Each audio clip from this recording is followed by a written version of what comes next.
So before I start, I'd just like to acknowledge a really special person in the audience, one of my teachers. She made the film about the 13 Indigenous grandmothers. She's sitting in the front row, Carol Hart. Thank you for coming.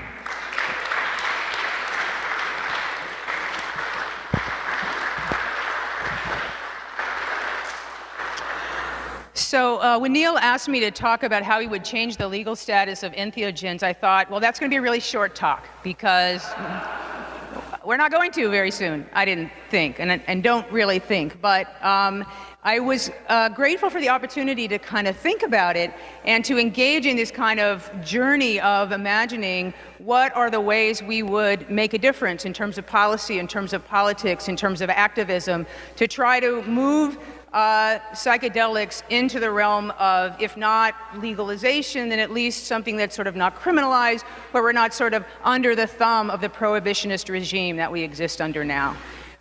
So I'm grateful for the opportunity, and I invite you on the journey with me, and I'm interested in having conversations after this part of the talk where we can get some of your ideas about ways we might work together to kind of move this policy in some significant ways.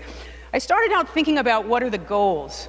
What is the goal? Because different goals require different strategies, right? And there could be a lot of different goals here, right? One goal could be that we could go to a store and buy the substance of our choice, you know? That's really not going to happen anytime soon. So I didn't think that it was worth really talking about that for our purposes, but at least for the people in the room, these two goals are ones that are very much on our mind. One is allowing doctors to prescribe these medicines to patients in clinical settings, and then once they're approved and can be prescribed, maybe they can be prescribed more widely than we're sort of studying them now. And then secondly, sort of allowing wider use of these substances. That's really, I think, what we'd like to all get to. It's great if we have clinical applications, but not all of us want to be defined as patients. Not all of us want to experience psychedelics in a medical setting. So we really do need to think of ways that we could just sort of make these not necessarily more widely available, but less criminalized. So I thought about kind of three ways to think about changing the legal status. And there are these three ways. So one is the rescheduling for medical use, which is, you know, a lot of what they haven't talked about the specifics of rescheduling, but we're sort of talking about these clinical uses. Expanding religious use, and then decriminalization. Having a sort of a decriminalization of all drugs that would then include psychedelics and a bunch of drugs. So to talk first about rescheduling, and I want to say at the outset that there are so many people in this room who know so much more about rescheduling and the FDA approval process than I do, so I apologize in advance for, you know, this sort of simple way I'm explaining this, and I'm sure I'm leaving out important things, and I invite any of you experts to correct me. But basically, when we talk about schedules, we're talking about the categories of drugs that were put into place by the Controlled Substances Act in 1970. And for our purposes, we're talking about Schedule 1. We're talking about the most serious class of drugs. It includes all of the psychedelics and includes marijuana, too, which are drugs that are considered to be, have a high potential for abuse and have no recognized medical value.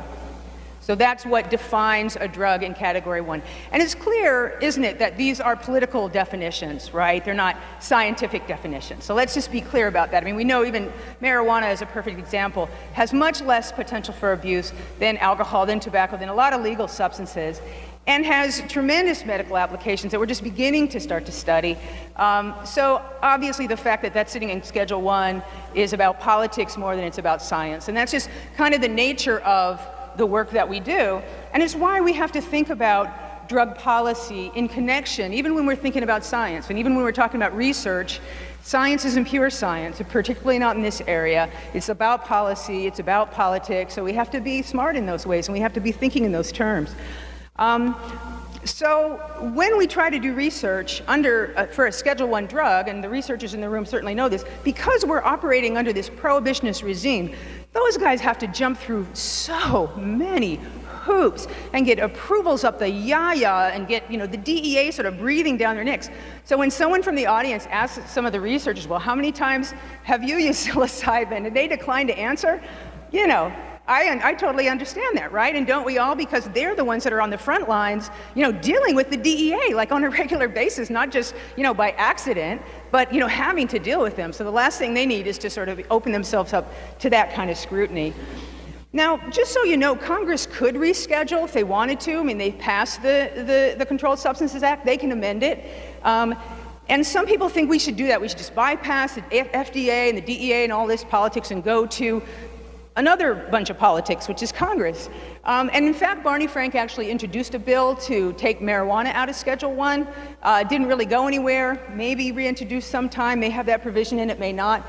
But I feel like, first of all, it's not going to happen because they're going to say that they want to defer to the FDA. And frankly, I don't think it's in our interests either, because if what we're trying to say is that science should not be trumped by politics, then for us to go to politicians to make a scientific determination kind of undercuts our argument.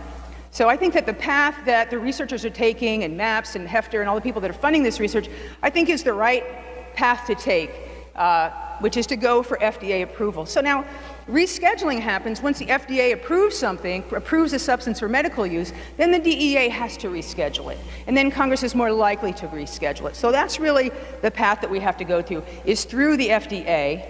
And, just to talk about the politics again for a minute, the DEA will say, well, we defer to the FDA, they're the scientists, we're just, the drug warriors.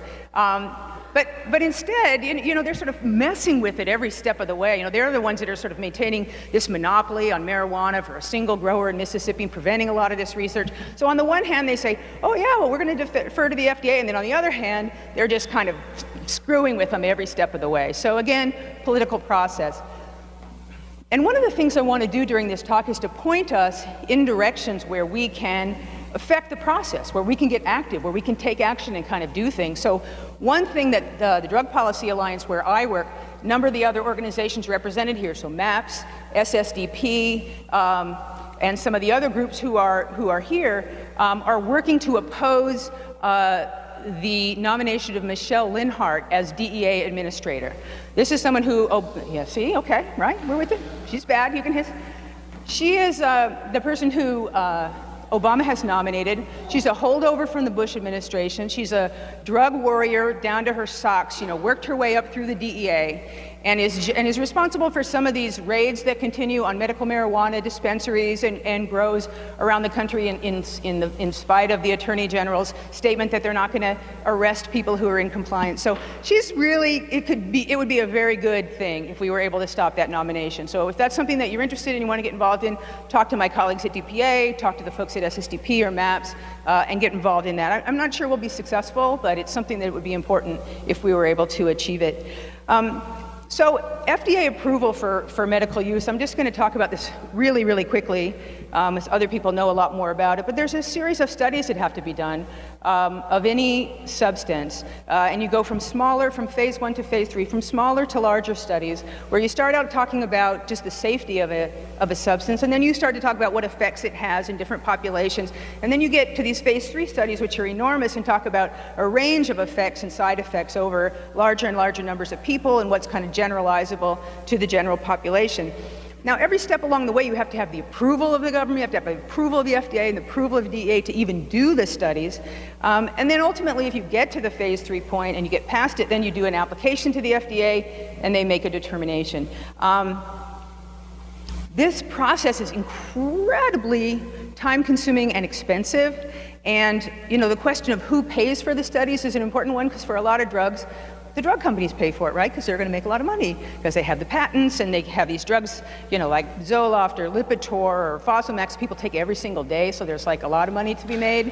Whereas with these drugs that we're talking about, they don't have the patents, people don't use them that much, and it's not a moneymaker for them. So this is all being funded privately, and here I have to give a heads up, a shout out to MAPS, to the Hefter Institute, all the people that are funding this conference, who are also funding this private research that is super expensive, and invite you all to support that as much as you can. Come to the party tonight if you have money, if you have access to money. That's how we're going to get these studies funded, and that's how we're going to get this thing to move forward. Now, the timeline for when this is going to happen, and I actually think, given these results that we're seeing, these amazing results that we heard about this morning, and we heard about at the MAPS conference, I actually think this is going to happen. I think it's going to happen in my lifetime. But the timeline, it kind of depends on who you asked, right? So I asked Rick Doblin, and he said, well, 10 to 15 years. And then I asked someone else, he said, oh, Rick's been saying that for 10 to 15 years. I don't know how long it really is. So, people can talk about how long they think it's going to be, but we're making progress. We're moving forward on that, and so that's good.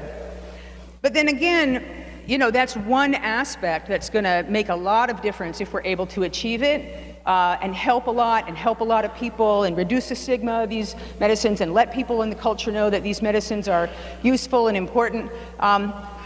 But there are other ways in our lives that we interact with these substances, and it shouldn't all have to be clinical, and it shouldn't all have to be medical. So I'm thinking, in this journey that I went on, what else, what other alternatives are there?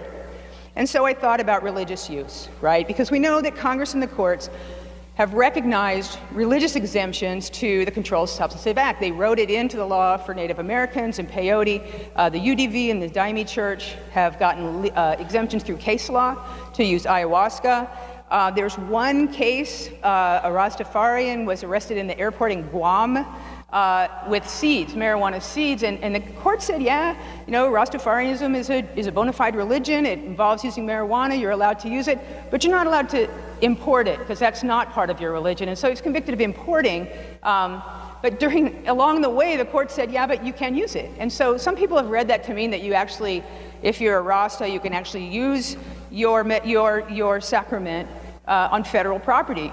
But it hasn't been tested, as far as I know, at Reese Park or any of these other federal places. But I know that for a lot of people, for a lot of us,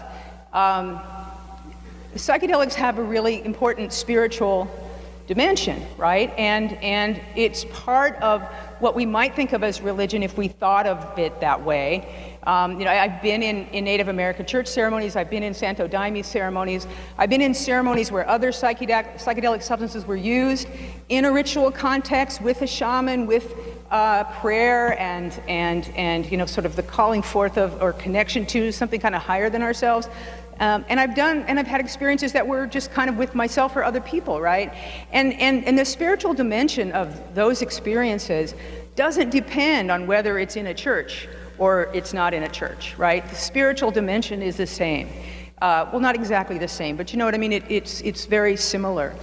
And so I wondered, might the courts recognize that people think about religion differently now? It's not just that we get up on Sunday and we go down to the church and we dress up and sit in the pew and listen to the guy and read the things and sing the song.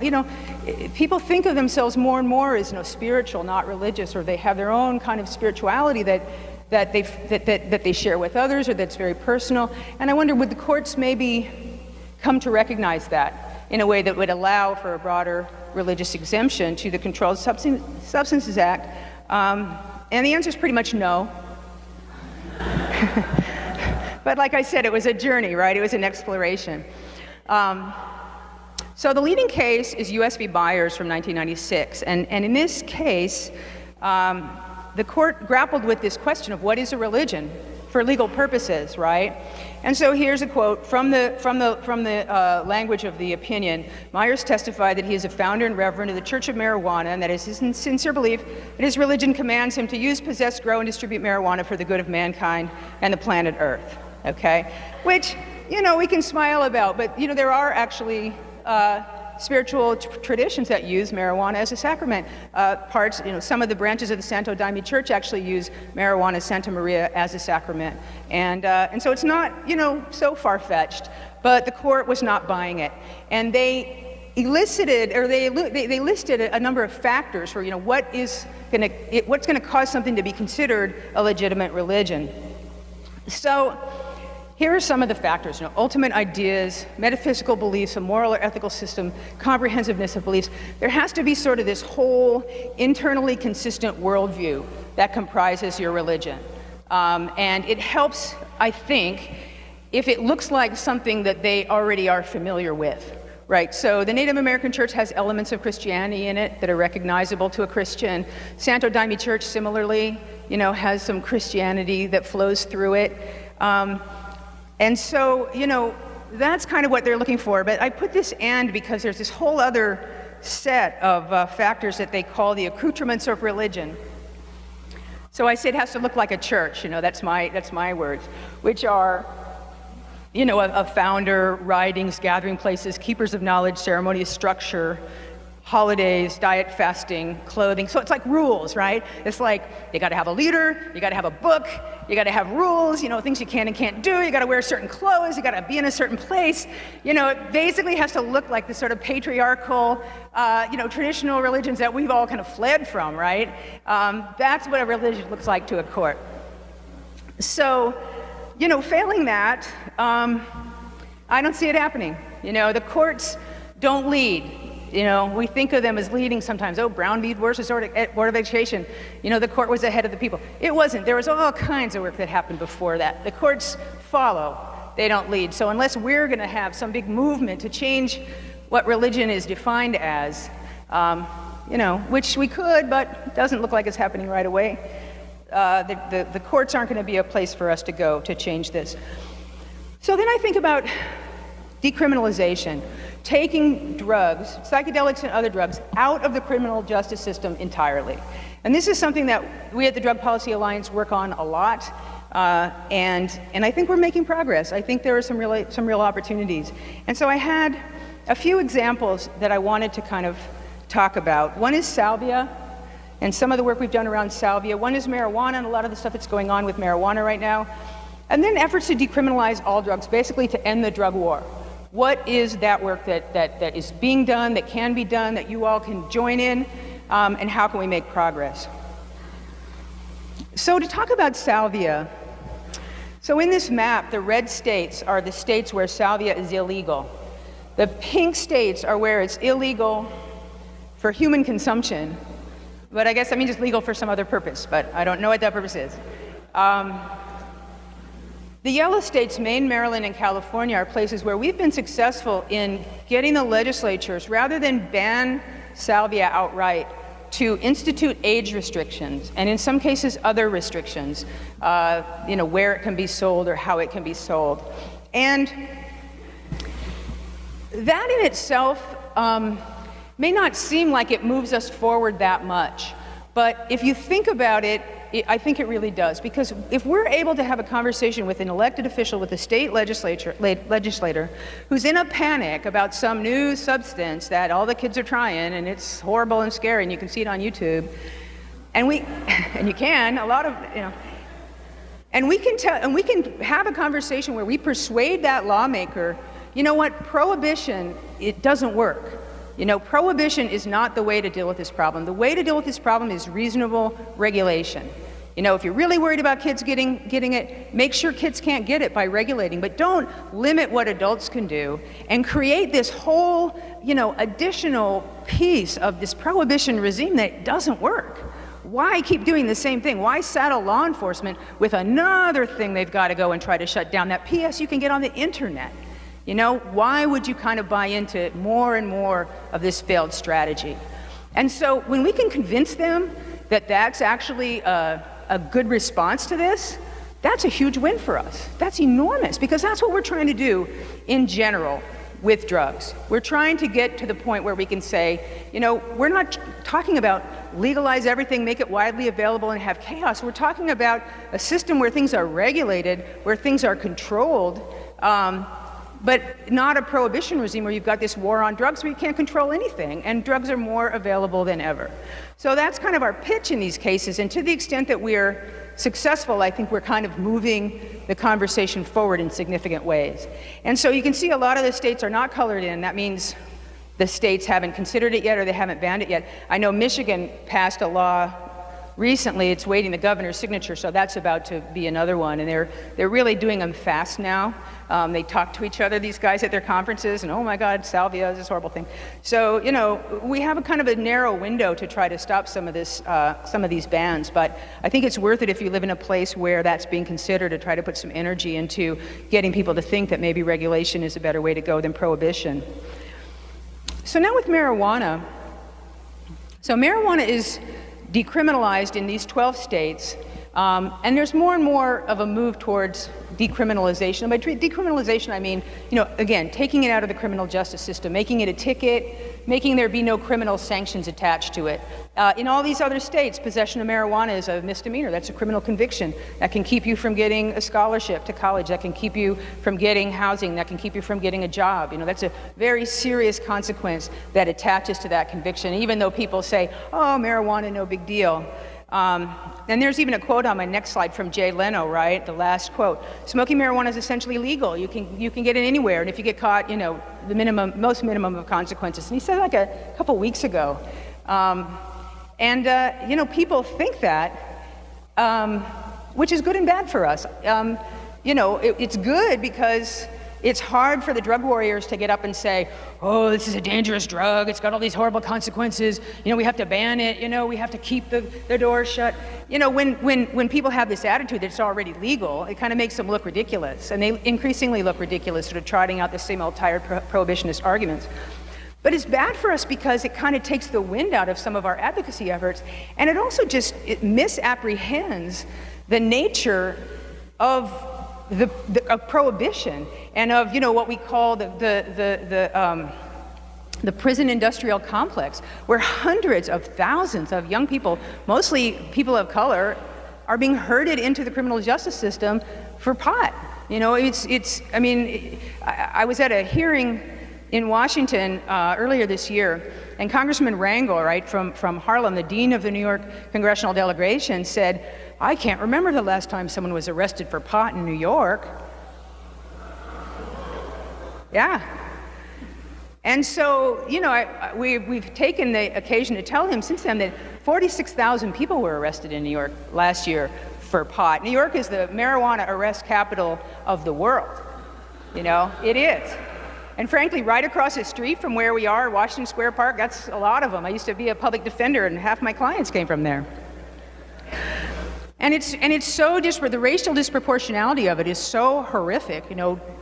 African Americans are arrested 9 times the rate of white people, and white people smoke more than black people do. They smoke more. So if the white people in this room were lighting up, up in Central Park, nothing would happen to them. But if you're like on the street over on the west side, docks, and you're African American, you've probably already been arrested 4 times already. And so, people need to be aware of that, because it's just a travesty. And the people in this room who maybe don't think of marijuana as kind of related to the issue of psychedelics, or don't think of kind of drug policy as one thing, or we need to be mindful of the fact that we're all kind of in this together, and the prohibition may have land on us slightly differently, but it's the same regime of prohibition that, and it's the same war on drugs that kind of affects us all. When we talk about psychedelics, the threat of law enforcement, affects the set, it affects the setting, it affects our experience of psychedelics, because we just, we're under the thumb of the drug warriors, and we need to change that. So marijuana legalization itself is becoming more popular. There's a ballot measure on the ballot in California to set up a system for taxing and regulating. It's got about 52%. I saw another poll that said 47, but generally sort of a little over majority support. Generally in the country, it's about in the 40s somewhere, support for legalizing marijuana. It kind of depends on how you ask it. You say, should we legalize it? You get less support. If you say, should we treat it like alcohol? You get more support. Should we tax and regulate, more? So we're kind of thinking now about the best ways to say it. In Western states, has majority support. Among young people, majority support. Among Democrats, majority support. So there's a lot of momentum right now for changing marijuana laws. There really is. And it makes me think, well, let's go. Let's push for that. And to what extent will that help with these other substances? Does having marijuana legal sort of make it more likely that some of these other things will be decriminalized? And I'm not sure about that, because, and I tried to find some data, I couldn't find very much, but I did find this one poll from this year where they asked, do you support or oppose legalization of these drugs? And they said marijuana 52%, ecstasy 10%, right? So it's significant drop off in support. And I think what this is based on really is just ignorance. People a lot of people smoke pot, right? And people have their own knowledge base, their own experience. So when someone starts to tell them some crap about how horrible it is, they have their own experience to say, oh, I know that's not true, right? Whereas with some of these other things that fewer Americans use, they have only the kind of hysterical things that they read about, the kid who dies at a rave, or the kid that jumps out a window because of something, commits suicide because of something. They read these things, and, usually when you unpack those stories, there are a lot of other factors involved, but that's how it comes to people. That's how they hear it, and then they associate that with the substance itself. One of the things I'm going to talk about later is sort of coming out, talking about drug use and the extent to which that could be helpful, or, the extent to which it's even possible. I'll talk about that a little bit later, but, I do think that trying to sort of counter these hysterical stories and letting people know that, no, we have a whole different experience of this is going to be really important. And particularly with this clinical research that, that's so positive and where there are so many amazing outcomes, I think the more that we get those stories out there, the more it's going to change the landscape. And I know that some of the researchers kind of feel like, they so remember or have heard about, what the backlash that happened, or so afraid of another backlash, put our heads up too high, and, that's a risk, I mean, really, in my lifetime, I've seen things go from, the 70s when it looked like marijuana was going to be legalized, a lot of things were changing, to then we had Reagan, and it all just went backwards. Politics is like that. Things can go forwards and backwards. But some things don't, I mean, the gay rights movement, who would have thought in the time span that we're all living in, things would have changed so much, and that, I don't see that ever going back, because it's a matter of justice. It's a matter of justice. And so if we frame our issue that way, locking people up for what they put into their bodies, for altering their consciousness, it's a matter of justice. We as a just society aren't going to do that. Then, maybe we can keep it from going backwards. So I guess what I end up at is that, we really need to try to push for the decriminalization of all drugs.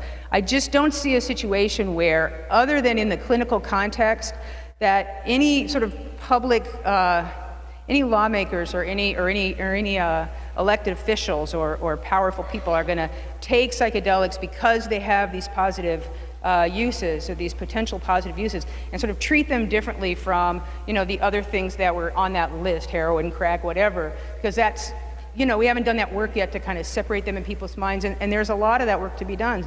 So I think that we need to just sort of piggyback on, a movement to decriminalize all drugs. And we need to do it both for the purposes of making psychedelics, not criminalized, but also because it's the right thing to do, right? I mean, we are drawn to psychedelics, and we're drawn to the work that we do in this field because of our own relationships with these substances and what they've done for us in our lives, but also because we imagine a more just world. When we gather at Burning Man or places like that, we are creating a world that we want to live in, right? That has more equality, that has, exchanges where we make art together, where we don't judge each other. That's what we're attracted to. And so here in the world that we live in, this real world, we have to strive for that same thing, right? And if there are some of our brothers and sisters that are using some drug that maybe isn't our drug of choice, but they're altering their consciousness, or as Claire was saying, kind of, helping themselves be stable in the way that they need to, why should they be punished for that? It's just wrong. It's morally wrong, and we need to stand up to it, and we need to work to change it. And I think that we have opportunities now that we didn't used to have, and the window may be a narrow one, and it may be narrowing. There's increased recognition of the failure of the drug war. There's increased acknowledgement of the costs. There's increased acknowledgement and recognition of the racial disparities, and we have these budget crises around the country that are causing legislators to make different choices about how they spend money.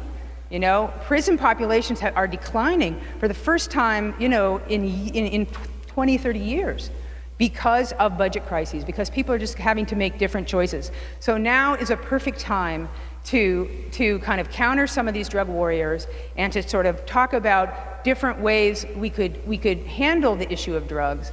And that's some of the work that the Drug Policy Alliance is doing, and I'd love to I'd love people to join us in that. I think we have a lot of opportunities. So when I think about decriminalization, it's going to be interesting because we're increasingly going to have to start to say, what do we want to see, right? It's one thing to say the drug war's bad, the drug war's failed, we're against the drug war. But increasingly, as we're successful in fighting the drug war, we're going to be called upon to provide some alternative. And it's an interesting place to be, right? What we've been saying in the Drug Policy Alliance for years, well, we think we should study it. And we do think we should study it. I mean, yeah, legalize marijuana, absolutely. Other drugs, let's study what a regulatory system would look like. That's basically what we say. But the day is going to come and we're going to have some real specific answers to that question. Well, what would you do with this drug or this drug or this drug? We saw it with marijuana, when for the longest time we talked about taxing and regulating marijuana, it was sort of theoretical, right? But now we've got bills in California, in Washington, setting up schemes for doing just that. We've got a ballot measure in California that would do just that. So now we're called upon to say, well, what would that look like? Should people be able to grow their own? Should you be able to grow it and sell it in the same place? What should the tax structure be? Should people who work there, if they have criminal records, is that okay? Is it not okay?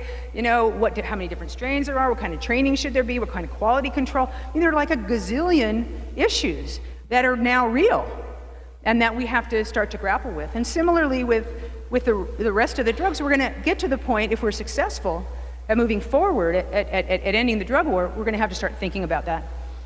So one place I like to look at is Portugal, where somebody's clapping for Portugal, yeah. Woohoo! Portugal in the house. So Portugal decriminalized possession and use of drugs in 2001.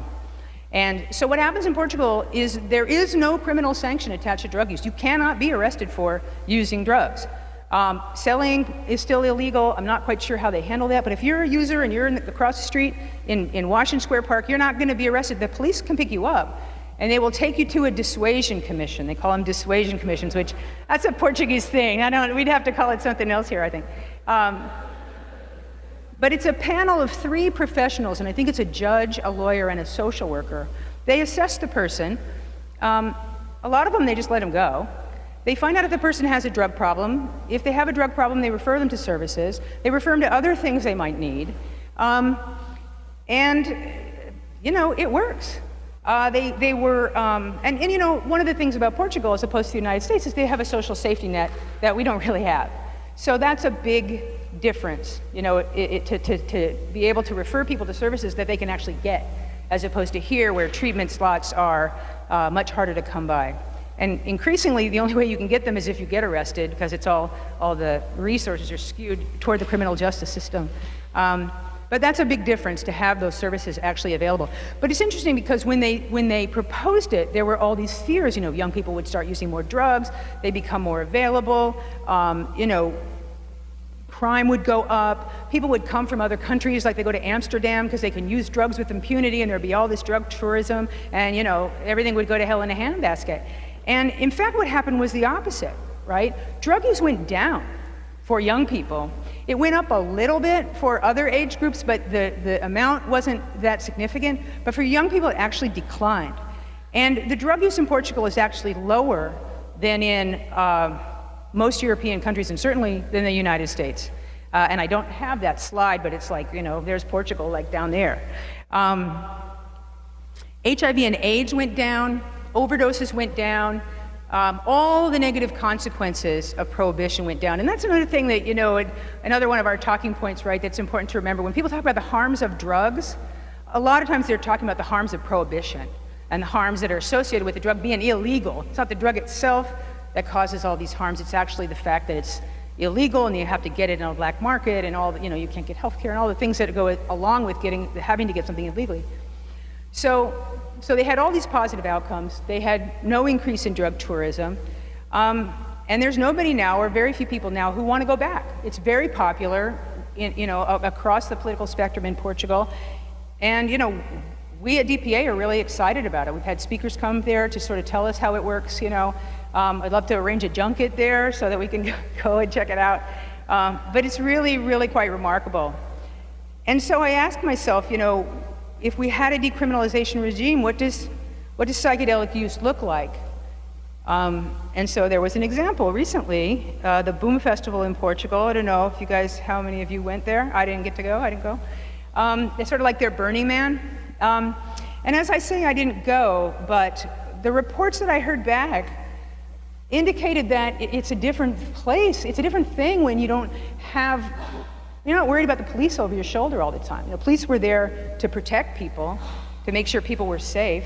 Drugs were tested so that people knew what they were getting. Emergency workers helping people with psychological and emotional emergencies were there and working with the police where it was appropriate and not where it wasn't. And it was just a different vibe, you know, a different possibility. And so, you know, I think that's interesting. I want to go next time. That's going to be the junket, I think. I'll go look at the system and then we'll go to Boom. So then I think about what's going on in the United States that could be remotely like that, and there's very little, but I am excited about something that's happening in Seattle. They call it the Law Enforcement Assisted Diversion Program, LEAD. And what they have done is they've managed to get the police to agree to what they call pre-arrest diversion. So they'll pick people up and they will take them to a place to be assessed for services rather than arresting them. And the police agreed to this. It's a pilot study. You know, they haven't started it yet. They're getting the funding. But it's very, very exciting. And the thing that they've done that's very smart is they've gotten grants from, you know, enormous foundations like Ford and OSI to pay for services so that those services are going to be available. They're privately funded. They don't have to depend on what's available through the agencies that exist now. So when someone gets picked up, they actually will be able to get those services guaranteed, and that's the only way the program's going to succeed. So I'm very interested in how that's going to go. Drug Policy Alliance is doing a series of New Directions conferences where we're talking about shifting the paradigm of drug use from the criminal justice system to the health system. And so we've done them in California, New York, DC, and we're doing them around the country. We pair with health organizations. Here in New York, we paired with the New York Academy of Medicine. And we said, what does it really mean to think of drugs as a health issue as opposed to a criminal justice issue? A lot of people, if you ask them, they'll say that. If you ask the average person, do you think drug use should be a health issue or a criminal justice issue? They'll say, yeah, it's more of a health issue, really. Most people kind of accept that intuitively, but what does it actually mean in real life? If it's a health issue, then why are all the bills that relate to it being heard in the Judiciary Committee or the Public Safety Committee? And why are the experts in those hearings always cops and DAs and law enforcement types? Why aren't they being heard in health committees and you know, substance abuse committees where the experts can be doctors and service providers? So that's the shift that we're trying to push for, even on the level of kind of legislative hearings, to just have different experts and different language talk about people as, you know, patients instead of, you know, offenders. It just makes a huge difference to shift the paradigm. Another thing we're going to be focused on in June 2011, next year, the 40th anniversary of the war on drugs. And so DPA is going to take this opportunity to say, okay, we've been at this for 40 years. You know, we spent billions of dollars. We've ruined hundreds of thousands, if not millions of lives. We've destroyed communities across this country. And there are more drugs than ever. So what is our exit strategy from this failed war? And we're going to be trying to push that, you know, in the media, in the internet, in legislators, for forums, just sort of in every way we can, and invite anybody who wants to be part of that to help us think about what that would look like. In terms of other opportunities, I just want to talk a little bit more about coming out, and then I'm pretty much almost done. You know, we know in other contexts, we know from the gay movement, certainly, and other movements, if you change the face of the person who's demonized, people just have to relate to it differently, you know, and as I said on the earlier slide with the poll, you know, people's negative attitudes towards psychedelics have to do with misinformation. So that information needs to be corrected. We've been very successful in medical marijuana to change the face of a marijuana user from this sort of Spicoli in Fast Times at Ridgemont High to you know, your grandmother who's suffering from, you know, bone cancer, or, you know, a returning veteran suffering from PTSD, or someone with MS, or, you know, it makes a big difference. We can do the same thing with some of these psychedelic clinical applications, and that's going to make a huge difference, but it can't, again, be only in the medical context. And with psychedelics, we actually do have positive things to say. You know, in other drugs, it's less easy to say, yeah, this was positive and transforming. So we need to figure out ways we can do that. And it's hard. You know, it's very, very risky. This is like a serious crime. So, people, you have to be careful who you're talking to. But I want to just talk for a minute, and then I think I'm done, about a conference that we did, a panel that we did at DPA at the U.S. Social Forum in Detroit last summer. And the U.S. Social Forum is this big lefty gathering, people involved in all kinds of social justice movements and racial justice movements. There are like 15,000 people there, and it was in Detroit. And our panel was on marijuana arrest as a racial justice issue. And we were talking to these social activists saying, you may not think marijuana is an important deal, but it is. It's a racial justice issue. A lot of people are arrested. This is something you need to care about as a social justice matter. And so we gave our talks, and we had that, and there were maybe 40 or 50 people in the room, and we had kind of put it into a circle. And then we opened it up for discussion. And what started happening was remarkable, because people would go around the room and they would talk about their relationship to marijuana. So one person was like, her kid, she had a problem with marijuana, she thought, and she was really down on drugs, but she wanted to hear about this social justice aspect because she hadn't thought about that before. And someone else was a patient, a number of patients and caregivers and providers, because medical marijuana is legal in Michigan. One person was a Rasta, one person used it as part of a spiritual practice. One guy was just like, I just love the herb, man.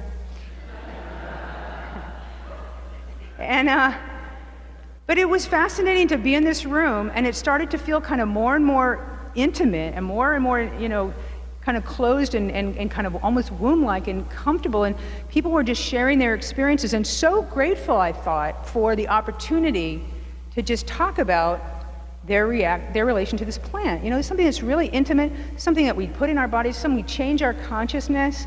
This is important to us. This isn't just playing around. This matters to us a lot. Everybody in this room appreciates that. So we can't, we have to find opportunities to not have it trivialized and to let people know what it means to us and to share those stories, not just with all of us who are kind of, in the choir, but with other people who could hear it. And you'd be surprised how many of us there are who aren't in these rooms, but who are, in, different places, high-level places, powerful people who, in the right circumstances, could have some of these conversations, and I think that would actually also help us move us forward. So finally, how can you guys get involved? How can we help support the continuation of clinical research? Super important. I just totally give it up to the researchers in this room.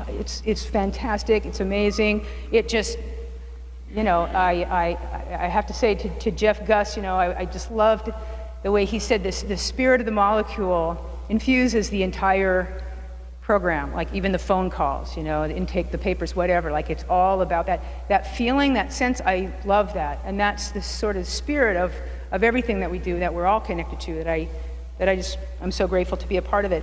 Coming out, sharing stories where we can find the space to do that, and working to end this insidious war on drugs, that's gonna make a huge difference. Thank you.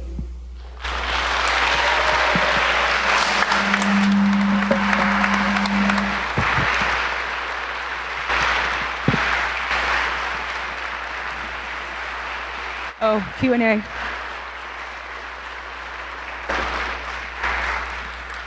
Yay, Joe. Perfect. Questions, comments?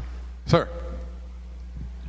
I know in the United Kingdom they have an independent science recommendation board that offers their best judgment as to why they should classify certain drugs under certain schedules.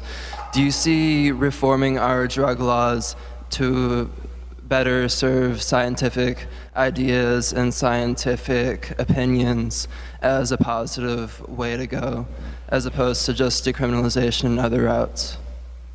Is the question, do I see... To reform drug laws to better reflect scientific opinion. To better reflect science? I wish that were true. I wish people were I wish people in power were persuaded by science. I wish that would sway them. If that were the case, a lot of things would be really, really different. I feel like in the worst situation, like with the Bush administration, ideology just completely trumped science. They didn't care about science at all. In the best situation where we have people who are our allies, I actually still feel like they need something more. Like science is going to help, but they need something more. They need something that resonates emotionally.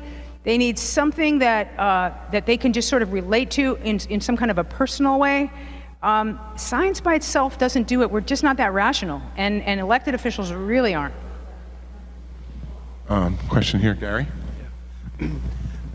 Have you had any feedback about the decriminalization in Mexico and what that means for us that our neighbor has taken that step?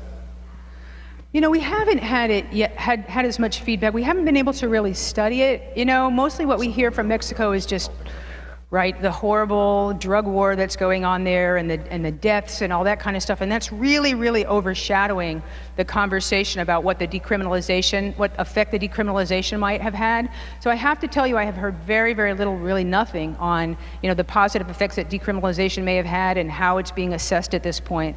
But on the second point, which I know isn't the question you asked about just sort of the violence in Mexico, that is actually another aspect of this debate that's happening. Because one of the things we keep saying is, you know, if our drug war and our drug consumption is what's fueling this violence in Mexico, don't we have some kind of responsibility to think about different solutions on our end?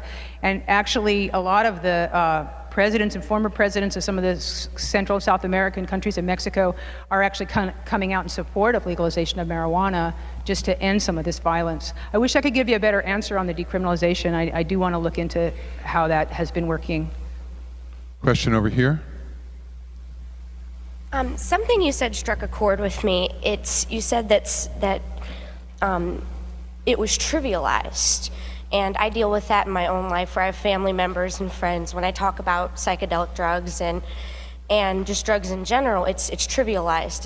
It's like someone was like, how do you have any suggestions on how to deal with that if you have family members or friends who are so brainwashed by the drug war that they don't understand, you know, a family member or someone who's being helped by it?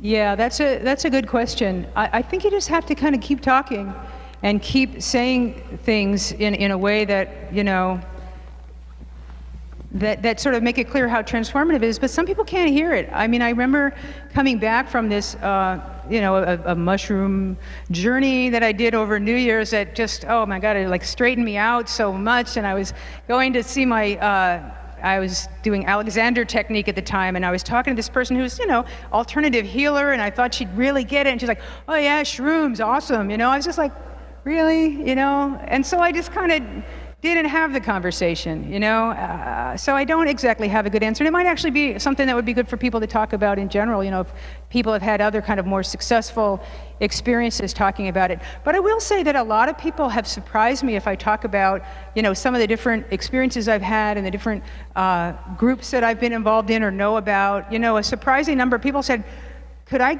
do that? You know, could you help me? Could I get connected with that? You know, that sounds like, you know, it seems like it's really helped you. Maybe it could help me. Some people are open to it. You know, some people aren't. I think we just need to keep going forward. You mentioned while speaking that you had that with some of your work with legislators, you talk about, you know, how prohibition doesn't work. And I imagine that's, you know, inherently obvious to most of the people in this room. But are there people out there in legislation, in criminal law enforcement, who are attempting in any way to make reasoned arguments that prohibition does work, despite 90 years history to the contrary? And as far as, you know, the legislators themselves who actually still, you know, support prohibition, is it because they think it works? Is it because they don't care, or do they have ulterior motives? Well, they have motives. They're their main motives, which are, you know, getting reelected. A lot of elected officials will say to us privately, "Oh yeah, I totally agree with you. Oh yeah, it should be legal. Yeah, it's crazy. Drug war doesn't work." They'll say that privately, but they don't want to be considered soft on drugs.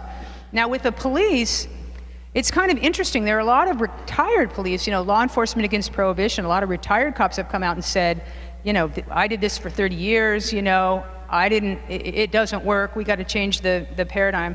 But the active duty police, it's much harder, and I don't know if that's because that's their bread and butter, that's probably part of it, or just that's their mindset. We had a project that we worked on with Northeastern Law School last year. There's this thing where the first-year law students function as a law office, and we're the client. They do a project for us. So we asked them to assess the decriminalization in Massachusetts, the marijuana decriminalization, you know, a year after it had passed. And so there wasn't a lot of data, so they really just went around and interviewed chiefs of police and law enforcement people sort of to get these anecdotes. And so when we were talking to these students, so what did you learn? They were like, well, I was amazed at how much they kept saying the same thing over and over again, even though they know it's not true, you know, like it's addictive and it's a gateway drug, and they just kept saying it, and I was like, and they were, you know, first-year law students, they're going to be polite, but I kept thinking to myself, why do you keep saying the same thing over and over again, like a broken record? But they keep saying it.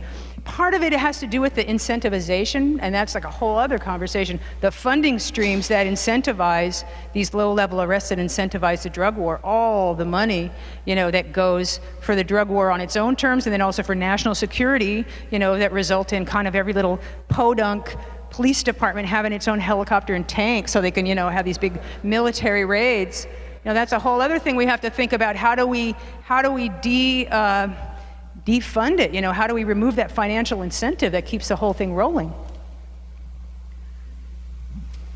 Could you talk a little bit about the role of the prison industry in financing opposition to drug law reform initiatives around the country? Yeah, well, there are a number of examples of it. I guess the most kind of obvious example, or the one that's kind of the most painful for us at DPA, is that we ran a ballot measure in 2008 called Prop 5, which would have been the biggest drug policy reform kind of in the history of the country, would have let tens of thousands of people out of jail, would have provided treatment, would have decriminalized marijuana, would have done a lot of things. It was incredibly sweeping, and we actually thought that we had a good chance of winning. The polls were on our side. We actually thought we had an agreement from the Prison Guards Union to stay neutral.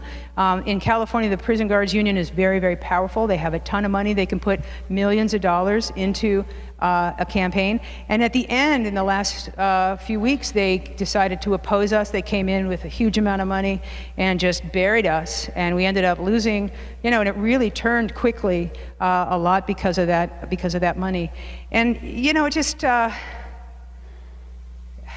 it's so insidious, really, you know, for them to be continuing to bankroll, you know, this failed war. But that's what they do. Now, and that's not even the private prisons, which have, you know, even a greater incentive to continue with things as they are. So going after that is a really significant policy challenge. It's one thing to talk to a legislator and maybe convince that person to do the right thing. But, you know, when you've got these other players that, you know, have big money to put into one of those guys' campaigns or to fight a ballot measure, that's just a much bigger challenge. You know, we're talking about almost like corporate campaigns, you know, and that's a whole other set of strategies that we need to think about. May I ask a question to you, Joe? Sure. What about campaign finance reform then? Is that sort of the Uber issue here? Getting corporate interests out of the policymaking process? You know, I feel like these issues, I'm not sure that actually would make that big a difference. I mean, in some of these specific cases, like the unions, the Prison Guards Union or the Prison Industrial Complex, potentially. But I think, first of all, it tends not to be an election issue as often as you know, sort of a lot of other issues are. When we think as DPA, because we have also a C3 and also a C4. So under the C4 arm, we're able to kind of get involved in elections. And when we think about where might we get involved in an election and really make a difference in terms of drug policy, we don't find as many opportunities as you think. You know, we wish we did, but we don't. Not to say that elections aren't important. I've done a lot of work in elections, and I think they're super important. But as far as campaign finance reform, I kind of think that's a little bit at a remove in terms of a solution to some of the things we're talking about. There's so many other funding streams that don't go through campaigns, you know, they just go through budget allocations, you know, and you know, earmarks and all kinds of other things. Can you tell us what Charlie Rangel said when you told him the truth? I cannot. Because I didn't tell him.